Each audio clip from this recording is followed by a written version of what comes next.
terutama terkait dengan terakhir yang disepakati di Parlemen Uni Eropa tanggal 6 Desember tahun lalu. Saya kira ini adalah merupakan kulminasi yang selama ini mereka angkat dalam permasalahan perdagangan dunia. Tapi di sisi lain sebetulnya Indonesia juga kan sudah menyetujui dalam beberapa event, misalnya di COP 26 dan juga sebelumnya di COP 15 terkait perubahan iklim. Ini kita mendukung tentunya ya, yang sebagaimana disampaikan oleh Bapak Presiden di COP 26 di Glasgow. Kita sangat mendukung terhadap gerakan dunia untuk terus melestarikan lingkungan kita. Nah, salah satunya barangkali kalau di Uni Eropa yang menjadi ini mereka adalah terkait deforestasi. Nah, tentunya ini mungkin bisa berpengaruh terhadap produk-produk khususnya yang berbasis komoditas ya, seperti kopi, eh, palm oil kita, terus kakao, dan juga barangkali produk kertas. Ini memang kemungkinan akan terpengaruh. Tapi kita kan seperti palm oil, kita coba upayakan dengan ISPO kita. Ini adalah sebuah sertifikasi yang menurut saya menunjukkan sustainabilitas dari produk komoditas minyak sawit kita. Dan juga beberapa produk lain yang menurut saya bisa, saya kira lolos lah dari yang menjadi ini mereka terkait dengan isu deforestasi. Kopi kita, teh kita kan memang teh itu kan seperti kita ketahui sudah berjalan berapa puluh tahun kita. Jadi itu bukan hasil deforestasi menurut saya. Ya, produk-produk teh yang memang sudah dikembangkan puluhan tahun oleh misalnya contoh PTPN kita itu kan banyak, dan kakao juga ini sudah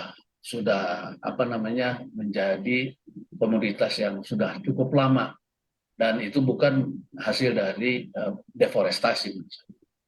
Kalau terus ke belakang di deforestasi ya mereka pun melakukan deforestasi pada saat kebijakan industri mereka mulai dilakukan.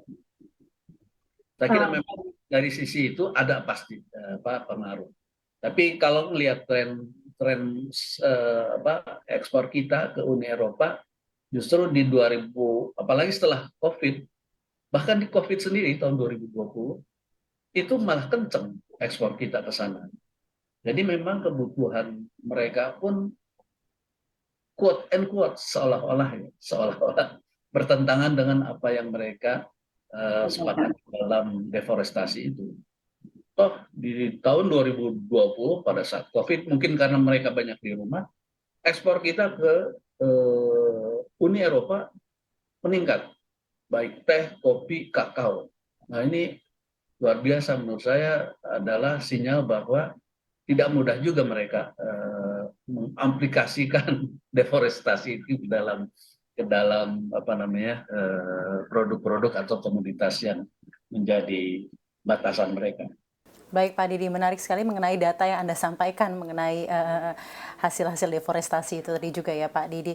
Namun tadi ada berbicara mengenai sawit sendiri. Beberapa hari lalu, 2 hari lalu, Perdana Menteri Malaysia ke Indonesia, Dato' Anwar Ibrahim, ada pembicaraan khusus dengan Presiden Jokowi terkait langkah melawan diskriminasi sawit Uni Eropa. Dalam hal ini, apakah Kementerian Perdagangan Malaysia dan Indonesia sudah berkomunikasi bersama mengenai hal ini untuk secara kolektif mengcounter mengenai kelapa sawit yang memang diperlakukan perlakuan tidak adil dari Eropa sendiri? Saya kira ini adalah momen-momen yang cukup lama ya. Kita juga sedang melakukan upaya banding terhadap itu, dan ini prosesnya terus bergulir ya. Bahkan terakhir kalau tidak salah pada kemarin kunjungan Perdana Menteri Malaysia Anwar Ibrahim, ini ada pembicaraan yang kira-kira menurut kami memperkuat kekuatan kita, sawit kita dari tentu Indonesia dan Malaysia. Dan ini saya kira sebuah sinyal bahwa kita akan terus memperjuangkan sawit kita agar tidak terjadi diskriminasi. Kalau bicara data soalnya ya sawit itu, karena kalau kita bandingkan juga dengan produk komoditas mereka, rapeseed oil dan bunga matahari, mereka pun sebetulnya secara empirical datanya juga bahkan lebih buruk menurut kami dibanding palm oil kalau bicara misalnya penggunaan lahannya dari yang mulainya hutan terus dirubah jadi pertanian rapeseed oil dan bunga matahari. Jadi kita akan terus berproses untuk ini.